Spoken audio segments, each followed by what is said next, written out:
نحمدہ ونصلی علی رسولہ الکریم اما بعد فاعوذ باللہ من الشیطان الرجیم بسم اللہ الرحمن الرحیم رب اشرح لی صدری ویسر لی امری واحلل عقدۃ من لسانی یفقہوا قولی رب زدنی علما رب یسر ولا تعسر وتمم بالخیر۔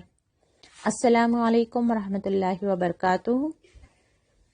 امید کرتی ہوں کہ آپ سب پیاری بہنیں بہت اچھی حالت میں ہیں، صحت و عافیت اور دین و ایمان کی حالت میں ہیں۔ اللہ تعالی ہم سب کو خوشیوں والی زندگی عطا فرمائیں، دین و ایمان والی زندگی عطا فرمائیں، آمین۔ آیت نمبر 28 سے ہم شروع کرتے ہیں۔ بسم اللہ الرحمن الرحیم۔ وَاصْبِرْ نَفْسَكَ، صبر کرو یا اپنے آپ کو تھامے رکھو، مَعَ الَّذِينَ يَدْعُونَ رَبَّهُمْ، ان لوگوں کے ساتھ جو پکارتے ہیں اپنے رب کو، بالغداۃ والعشی، صبح اور شام، یریدون وجہہ، وہ چاہتے ہیں اللہ کی رضا، ولا تعد عیناک عنہم، اور نہ تم پھیرو اپنی نظروں کو ان سے۔ رسول اللہ صلی اللہ علیہ وسلم کو یہ حکم دیا جا رہا ہے یا تاکید کی جا رہی ہے کہ وہ اپنے آپ کو ان لوگوں میں جمع کر رکھیں جو اللہ کا ذکر کرتے ہیں یا اللہ کو یاد کرتے ہیں، اور ان کی زندگی کا مقصد ہے اللہ کی رضا حاصل کرنا، اور ان کے طرف سے اپنی نظروں کو نہ ہٹاؤ یا ان کے طرف سے آپ کی توجہ نہ ہٹے۔ کس لیے؟ تریدو زینت الحیات الدنیا، کہ تم چاہو دنیا کی زندگی کی زینت۔ یہ کہا جاتا ہے کہ سعد بن ابی وقاص رضی اللہ عنہ فرماتے ہیں کہ ہم 6 آدمی نبی صلی اللہ علیہ وسلم کے ساتھ تھے، میرے علاوہ بلال ابن مسعود اور ایک حذیل قبیلے کے صحابی اور 2 صحابہ اور تھے رضی اللہ عنہم۔ قریش مکہ نے خواہش ظاہر کی کہ ان لوگوں کو اپنے پاس سے ہٹا دو تاکہ ہم آپ کی خدمت میں حاضر ہو کر آپ کی بات سنیں۔ نبی صلی اللہ علیہ وسلم کے دل میں آیا کہ چلو شاید میری بات سننے سے ان کے دلوں کی دنیا بدل جائے، لیکن اللہ تعالیٰ نے سختی کے ساتھ ایسا کرنے سے منع فرما دیا۔ یہ صحیح مسلم کی روایت ہے۔ یعنی کہ اس وقت جو شروع میں ایمان لاتے تھے وہ کیسے لوگ تھے؟ جو غریب اور کمزور تھے، اور جن کے ساتھ بیٹھنا جو ہے قریش مکہ کو گوارا نہ تھا، تو وہ چاہتے تھے کہ ٹھیک ہے ہم پھر بھی آ کر تمہارے پیغام کو ہم سن لیں گے، لیکن ان کمزور یا غریب لوگوں کو جو ہے اپنی طرف سے ہٹا دو۔ تو اللہ تعالیٰ کی نظر میں کس کی عزت زیادہ ہے؟ کون زیادہ عزت دار ہے؟ جو اللہ کو صبح و شام یاد کرتا ہے یا اس کے اعمال ایسے ہیں کہ وہ اللہ کی رضا حاصل کرنا چاہتا ہے۔ تو اللہ تعالیٰ نے تاکید کی رسول اللہ صلی اللہ علیہ وسلم کو کہ وہ اپنے آپ کو انہی لوگوں کے ساتھ جمع کر رکھیں جو اللہ کا ذکر کرتے ہیں صبح شام۔ وَلَا تُطِعْ مَنْ أَغْفَلْنَا قَلْبَهُ عَنْ ذِكْرِنَا، یعنی کہ مت اطاعت کرو جن کے ہم نے غافل کر دیا، جن کے دلوں کو ہم نے غافل کر دیا، عن ذکرنا، ہمارے ذکر سے۔ یعنی کہ تم ان لوگوں کی اطاعت مت کرو یا ان لوگوں کی بات نہ سنو یا ان لوگوں کی خواہش پوری نہ کرو جن کے دل کو ہم نے اپنے ذکر سے ہٹا دیا ہے، غافل کر دیا ہے، اور وہ کیا کرتے ہیں؟ وَاتَّبَعَ هَوَاهُ، اور وہ پیروی کرتے ہیں اپنے خواہشوں کی۔ وَكَانَ أَمْرُهُ فُرُطًا، اور ہے ان کا کام، ان کے معاملات فرطا۔ فرطا میں دونوں ہی میننگ آتے ہیں، افراد یا تفرید۔ افراد یعنی حد سے بڑھنا، یعنی کہ ان کے معاملات کیسے ہیں کہ اللہ کی نافرمانیوں میں حد سے زیادہ بڑھے ہوئے ہیں۔ تفرید یعنی کہ کوتاہی، یعنی کہ اللہ کی اطاعت میں ان سے صرف کوتاہیاں ہی ہوتی ہیں۔ تو یہاں پر ہمارے لیے سبق کیا ہے کہ ہم بھی اپنے آس پاس دیکھیں کہ ہم کن محفلوں میں بیٹھتے ہیں، ہماری دوستی کن لوگوں سے ہے۔ ہمیں ان لوگوں کے ساتھ اپنے آپ کو رکھنا ہے جو اللہ کا ذکر کرتے ہیں، اللہ کی یاد کرتے ہیں، جن کے ساتھ ہمیں بیٹھ کر ہمیں اللہ کی یاد آ جائے۔ اور اب مثال کے طور پر کوئی بہن نئی ابھی ایمان میں داخل ہوئی ہے، کوئی شادی کا ہی ماحول ہے، آپ دیکھ سکتے ہیں کہ وہ دیندار عورتوں میں دیندار عورتوں کے ساتھ اس کی دوستی ہے تو اس نے کمپلیٹ حجاب کیا ہوگا اور وہ ان لوگوں کے ساتھ بیٹھی ہوگی. اب جب اس کی نظر ان لوگوں پر، ان عورتوں پر جا رہی ہے جو زیور پہنے ہوئے ہیں، جو خوبصورت لباس پہنے ہوئے ہیں اور خوبصورت نظر آ رہے ہیں، تو ہو سکتا ہے کہ اس وقت اس کے دل میں یہ بات گزرے کہ میں بھی ان لوگوں کے جیسی نظر آؤں، ان لوگوں کی طرح خوبصورت نظر آؤں، میرے بھی کپڑوں کی زیورات کی نمائش ہو تو کتنی ہی اچھی بات ہو. تو اس وقت ہمیں یہ آیت یاد دلائے گی کہ اللہ تعالیٰ اصل میں اس کو زیادہ پسند کرتا ہے، اس کو عزت عطا فرماتا ہے دنیا اور آخرت میں جو اللہ کو یاد کرتے ہیں، اور خصوصاً دینی لوگوں کی زندگی میں جو ہے سادگی ہوتی ہے، ان کی زندگیوں میں ایسے ہنگامے نہیں ہوتے. تو دیندار لوگوں کو، ایمان والے لوگوں کے لیے یہ تاکید ہے کہ وہ دیندار لوگوں میں ہی اپنے آپ کو جمع کر رکھیں، دین کے ماحول میں ہی اپنے آپ کو جمع کر رکھیں، چاہے آگے کی دنیا انہیں کتنی ہی خوبصورت کیوں نہ نظر آ رہی ہو، وہاں کتنے ہی ہنگامے، انجوائمنٹ کیوں نہ نظر آ رہا ہو. ایمان والوں کے لیے تاکید کیا ہے کہ وہ اپنے آپ کو ان لوگوں کے ہی دائرے میں رکھیں جو اللہ کا ذکر کرتے ہیں، جو اللہ کو یاد کرتے ہیں، جن کی زندگیاں اللہ کی اطاعت میں گزر رہی ہیں، تاکہ ہمیں بھی اس کی رغبت ملتی رہے، تاکہ ہمارا بھی ایمان جو ہے ہر دن تر و تازہ ہوتا رہے اور ہمارے بھی ایمان کا درجہ یا لیول جو ہے بڑھتا رہے.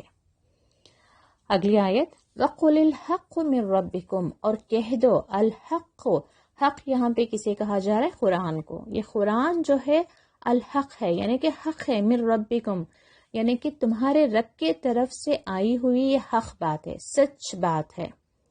فمن شاء، اور جو چاہے، فلیؤمن، وہ ایمان لائے اس قرآن پر.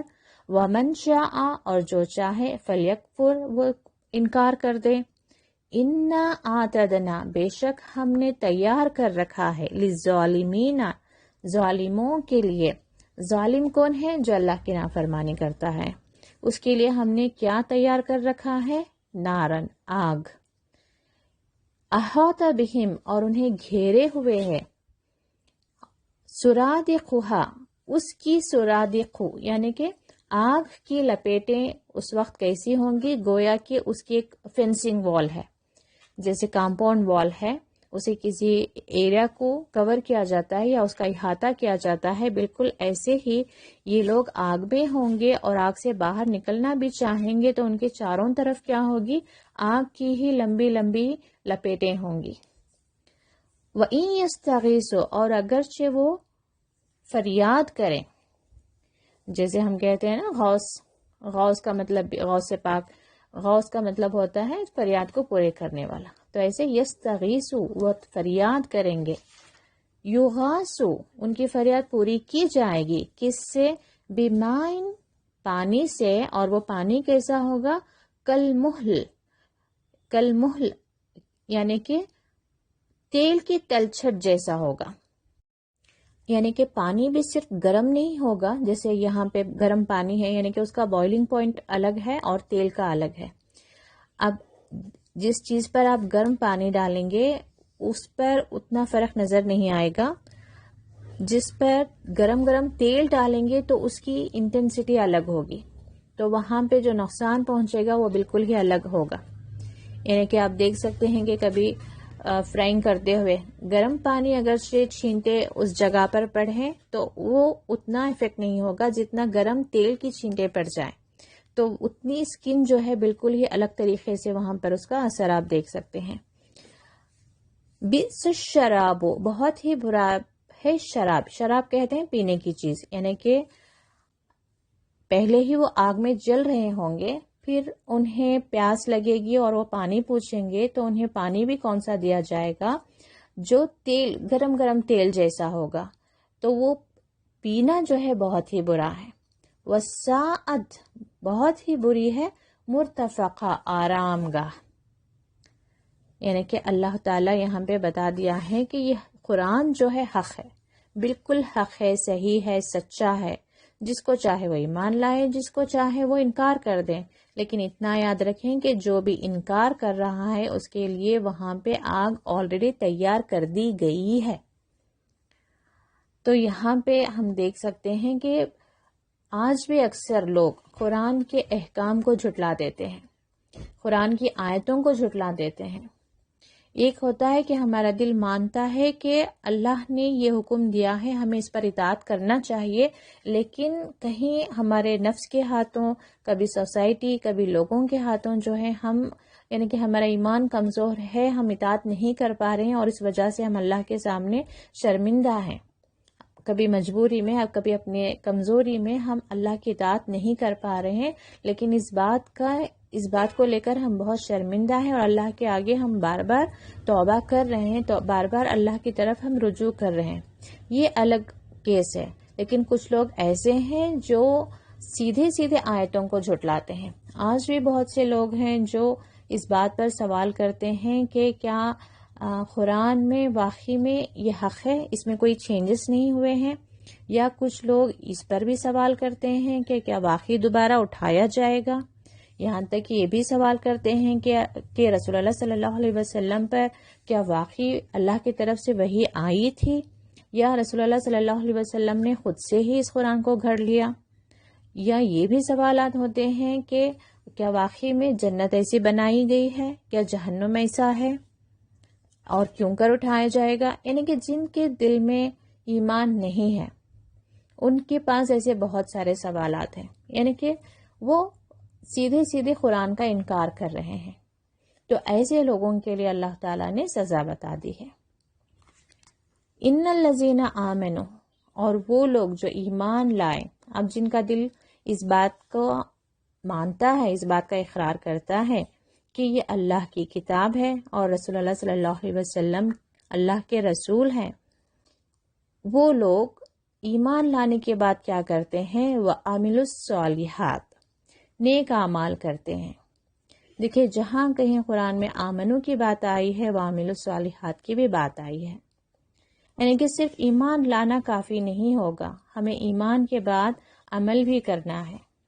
اللہ تعالی ہم سب کو عمل کی توفیق عطا فرمائے۔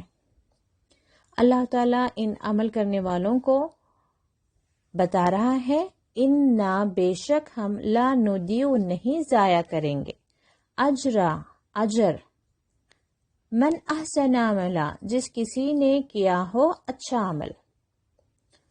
اکثر شیطان آتا ہے نیک لوگوں کے اندر، یہ وسوسے ڈالتا ہے کہ دیکھو تم اتنی دیندار ہو، اتنی نیک ہو، اللہ کی اتنی اطاعت کر رہی ہو، اللہ کی خاطر تم نے سچ بولا، لیکن پھر بھی جو ہے تمہاری زندگی میں اتنی آزمائشیں ہیں، اتنے سارے چیلنجز ہیں، اتنے سارے دکھ ہیں، اتنے سارے غم ہیں، اور وہیں دوسری طرف دیکھو جو نہ تو اتنی دیندار ہے، نہ اتنی اللہ کی اطاعت کرتی ہے، لیکن اس کی زندگی میں جو ہے بہت ساری خوشیاں ہیں۔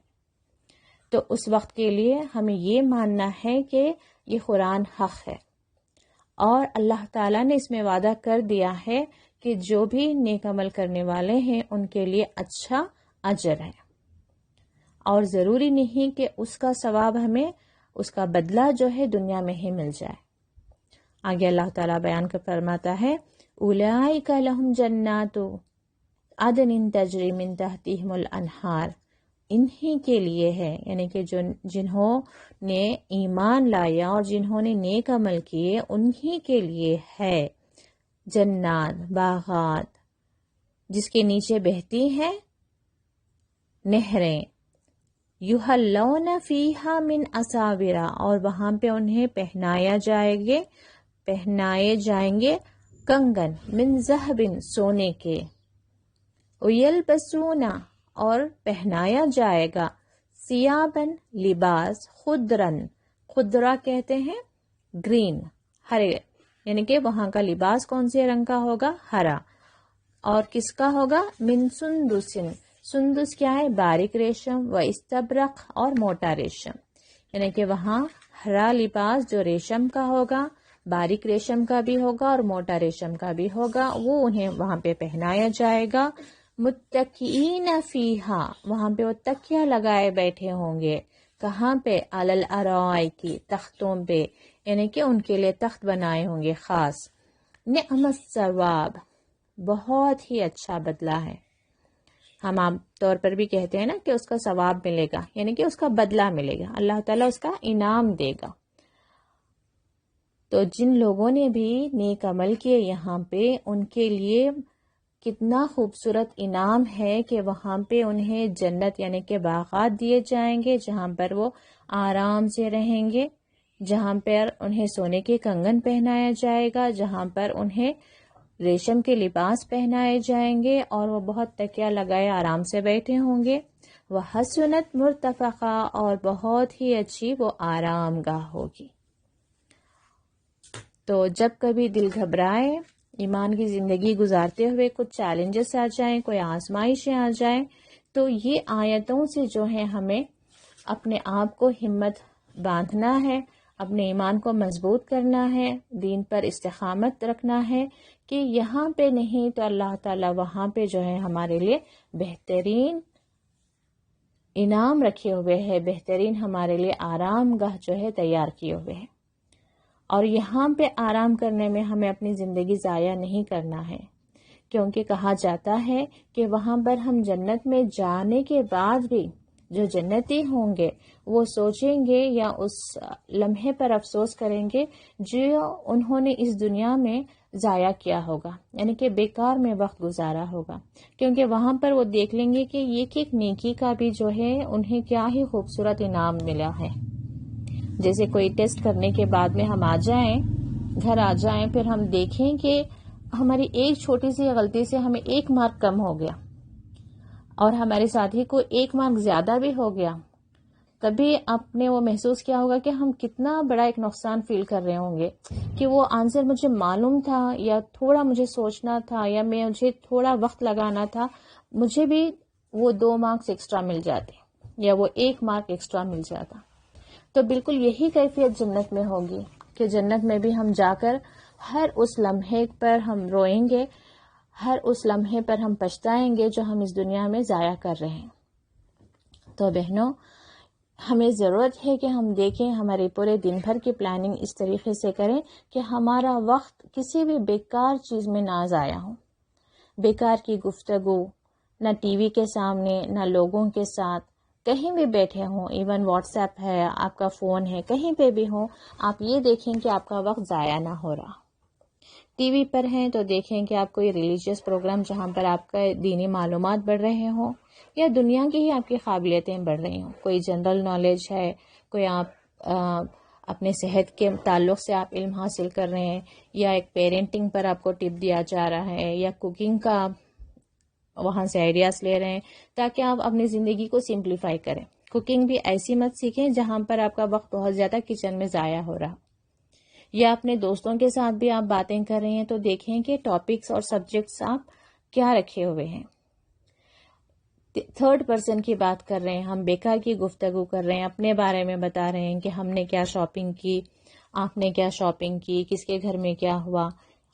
اگر اس طریقے کی باتیں ہیں ہماری تو اسے چینج کر دیں، وہاں پر اب آپ قرآن کو، اللہ کے ذکر کو، یعنی کہ انڈائریکٹلی بھی آپ اللہ کا ہی ذکر کر رہی ہوں گی، اگرچہ قرآن احادیث کے بارے میں بات کر رہی ہیں۔ بات کریں کہ آپ کیا سیکھ رہی ہیں، وہ کیا سیکھ رہے ہیں، آپ کس گروپ میں ہیں، کہاں سے آپ تفسیر سیکھتی ہیں، کہاں سے آپ قرآن سیکھتی ہیں، اس کا آپ کو فائدہ کیا ہو رہا ہے، آپ کے دل کو کتنا سکون مل رہا ہے، آپ کی زندگی میں کیا چینجز آئے ہیں۔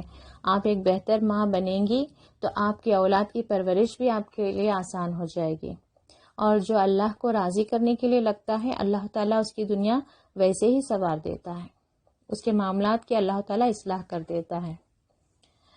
اور دیکھیں گے واٹس ایپ پہ بھی ہیں تو وہاں پہ بھی آپ کے گروپس کیا ہیں، وہاں کا ٹاپک کیا ہے، تھیم کیا ہے، وہاں پہ بھی آپ دیکھیں کہ اللہ کے ذکر سے جڑے ایسے گروپس چوز کریں جہاں پہ دین سکھایا جا رہا ہو، جہاں پہ آپ کو اللہ کے بارے میں سننے کا موقع مل رہا ہو، جس سے آپ کا دل اللہ سے جڑے، جس سے آپ کا دل اللہ کی اطاعت کی طرف زیادہ آپ کو رغبت حاصل ہو۔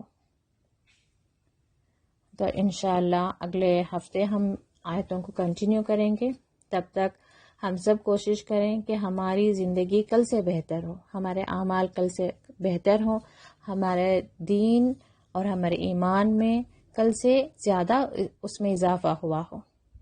اللہ تعالی ہم سب کو چن لے کہ ہم بھی اللہ کی بنائی ہوئی اس جنت میں داخل ہو جائیں. اللہ تعالیٰ ہمیں اس درجے پر لے کر جائیں، اس درجے کے ریکوائرمنٹ کے مطابق ہم سے اعمال کروا لیں جہاں جن لوگوں کو اللہ کا دیدار نصیب ہوتا ہو. اللہم رزقنا لذت النظر الی وجہک الکریم. یہ دعا ہے کہ اللہ کا دیدار ہمیں نصیب ہو. تو اللہ تعالی ہماری دعاؤں کو قبول فرمائیں، ہماری کوششوں کو قبول فرمائیں. وآخر دعوانا ان الحمد للہ رب العالمین. السلام علیکم ورحمۃ اللہ وبرکاتہ.